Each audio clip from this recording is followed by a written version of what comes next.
ज्वारीची भाकरी कुणाकुणाला बनवता येते, तर ज्यांना बनवता येत नाही त्यांच्यासाठी हा खास व्हिडिओ. तर आजच्या व्हिडिओत आपण ज्वारीची भाकरी कशी बनवायची ते बघणार आहोत. त्यासाठी मी काय केलं, पहिल्यांदा तर तवा गॅसवर ठेवला होता गरम होण्यासाठी. त्यामध्ये मी 1 कप होईल एवढं पाणी ओतलेलं होतं. ते पाणी चांगलेलं आपला उकळी येऊ द्यायचं आहे. त्याचबरोबर दुसरीकडे मी परातीमध्ये ज्वारीचं पीठ 2 वाट्या घेतलेलं आहे. हे बघा, पाण्याला उकळी आलेली आहे. आता हे पाणी आपल्याला त्या पिठामध्ये ओतायचं आहे आणि हे पीठ आपल्याला चांगलं एकजीव करून घ्यायचं आहे, मिक्स करून घ्यायचं आहे. हाताने केलं तर हाताला चटका बसू शकते, त्यामुळे हाताचा अजिबात वापर करायचा नाही. उलाटण्यानंच आपल्याला हे सगळं मिक्स करून घ्यायचं आहे. त्यानंतर हे बघा, आता हाताने केलं तरी चालेल. त्यानंतर पातेल्यामध्ये मी आता गार पाणी घेतलेलं आहे. गार पाण्याने आपल्याला पीठ मस्तपैकी असं मळून घ्यायचं आहे. तर पाणी आपल्याला अजिबात एकदम ओतायचं नाही, थोडं थोडं करून आपल्याला पाणी ओतायचं आहे आणि पीठ अशा प्रकारे चांगलं मळून घ्यायचं आहे. जेवढं पीठ तुम्ही चांगलं मळाल तेवढी तुमची भाकरी खुसखुशीत, कुरकुरीत आणि खायला छान लागते, म्हणजे त्याला वेगळीच चव येते.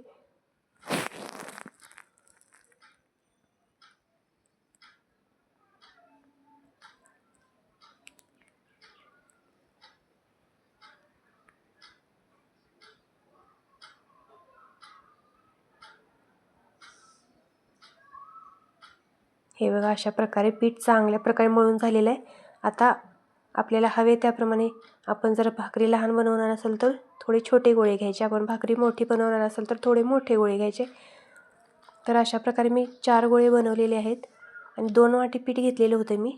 2 वाटी पिठापासून 4 भाकरी आरामात होऊ शकतात. तर हे बाकीचे गोळे ते आपण साईडला ठेवून देऊ आणि जो गोळा आपण घेणार आहोत तो परत एकदा आपल्याला चांगला मळून घ्यायचा आहे. भाकरी बनवण्यामध्ये काय असतं, तर पीठ मळणे आणि चांगली भाकरी भाजणे हे मेन महत्त्वाचं असतं.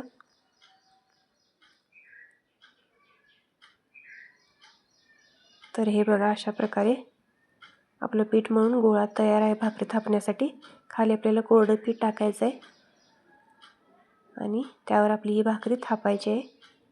एकदम हलक्या हाताने आपल्याला ही भाकरी थापून घ्यायची आहे, नाहीतर काय होतं की भाकरी खाली चिटकू शकते. आणि खाली पीठ थोडं टाकायचं आहे. पीठ टाकलं नाही ना, भाकरी चिटकू शकते खाली आणि थापायला पण येणार नाही. आणि वरच्या साईडला जास्त पीठ लावायचं नाही. वरच्या साईडला जास्त पीठ लावलं तर काय होतं की भाकरी भाजल्यानंतर वरती असं पांढरं पांढरं दिसतं, त्यामुळे ती भाकरी खायला पण चांगली लागत नाही आणि दिसायला पण चांगली दिसत नाही. हे बघा, अशा प्रकारे आपल्याला जेवढी जमेल तेवढी आपल्याला पातळ अशी भाकरी करून घ्यायची आहे.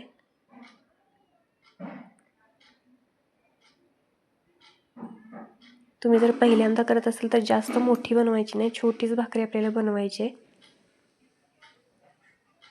हे बघा, तवा चांगला तापू द्यायचा आहे आपल्याला. तवा चांगला तापला की अशा प्रकारे आपल्याला भाकरी एका साईडला अशी घेऊन हातावरती घ्यायची आणि पिठाची बाजू आपल्याला वरती करायची आहे.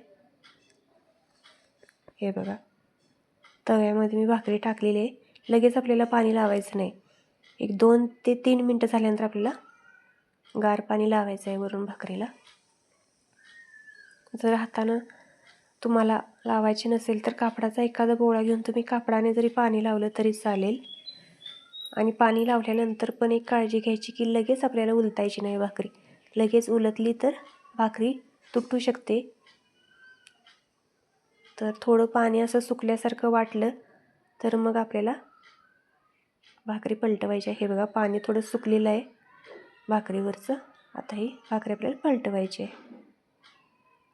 आता पहिल्यांदा थोडा गॅस मोठा ठेवायचा, त्यानंतर थोडा मीडियम गॅस करायचा, म्हणजे भाकरी सगळीकडून छान भाजली जाते. आणि खालून भाकरी चांगली भाजली की ती चांगली फुगते आणि वरून पण छान भाजली जाते. खालूनच कच्ची राहिली तर ती भाकरी फुगत नाही. दुसरी भाकरी आपली गॅसवर आहे, पहिली भाकरी आपली गॅसवर आहे, तोपर्यंत आपण दुसरी भाकरी करून घ्यायची.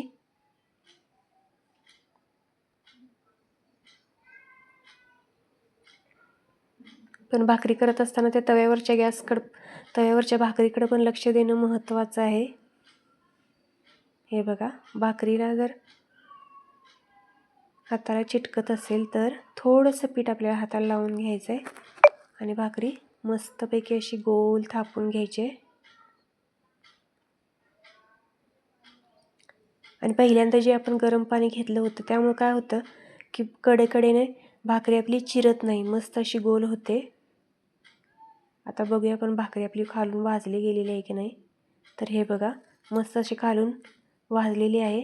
आता आपण तवा साईडला ठेवून गॅसवरती ती आपली भाकरी भाजून घ्यायची.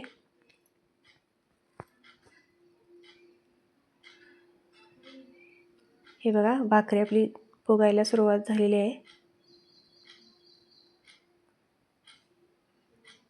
कडेकडेने पण भाकरी आपल्याला चांगली व्यवस्थित अशी भाजून घ्यायची आहे. आता खालच्या बाजूने भाजायची गरज नाही, कारण आपण भाजून घेतलेली आहे ऑलरेडी. तर भाकरी आपली भाजून इथं तयार आहे. मस्त अशी ही आपली ज्वारीची भाकरी तयार आहे.